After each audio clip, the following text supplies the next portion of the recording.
మరమరాల మసాలా ఓ రకంగా మమతా బెనర్జీ ఉల్లిపాయలు తినరు, చేపలు తినరు, ఈ నార్త్ ఇండియన్ వాళ్ళతో తలనొప్పి వాళ్ళని దగ్గరికి రానియద్దు అంటూ ఎన్నికల్లో చేసినటువంటి ప్రచారానికి సమాధానం చెప్పేందుకు చేపలు తింటూ నాన్ వెజ్ తింటూ కొంతమంది బీజేపీ నేతలు వీడియోలు తీయడం, ఇంటర్వ్యూలు ఇవ్వడం చేసుకొస్తే ఏకంగా నరేంద్ర మోడీ నాన్ వెజ్ తినరు కానీ అక్కడ ఉన్నటువంటి ఒక మరమరాల వ్యాపారి దగ్గరికి వెళ్ళి మరమరాల మసాలా చేసే అబ్బాయి దగ్గరికి వెళ్ళి మరమరాల మసాలా అడగటం, ఉల్లిపాయలు తింటారని అడిగి మరీ అబ్బాయి ఉల్లిపాయలు వేయటం, ఉల్లిపాయలు తింటాను నేను అని చెప్పడం, తద్వారా మరమరాల మసాలా ఆయన తిన్నటువంటి సందర్భంలో జాల్మురి అనేటటువంటిది బాగా ప్రచారంలోకి వచ్చి చివరికి ఆ అబ్బాయి షాపుకి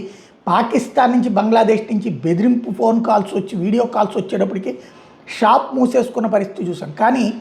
ఈ బెంగాల్ ఎలక్షన్స్లో ఈ జాల్మురి అనేటటువంటిది బాగా పాపులర్ అయింది, మరమరాల మసాలా. అది కాస్త ఆ తర్వాతన బీజేపీ గెలిచాక అక్కడ మరమరాల మసాలాని పంచారు. ఇవాళ మరొకసారి సర్కాస్టిక్గా ప్రధానమంత్రి నరేంద్ర మోడీ ఏదైతే 12 ఏళ్ల పరిపాలన పూర్తి చేసుకోవడం, జవహర్లాల్ నెహ్రూ పరిపాలనని దాటినటువంటి నేపథ్యం, రికార్డు దాటినటువంటి నేపథ్యంలో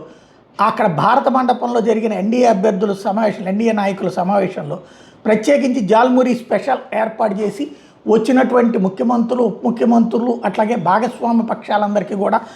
ఇదే మరమరాల మసాలా పెట్టడం స్పెషల్.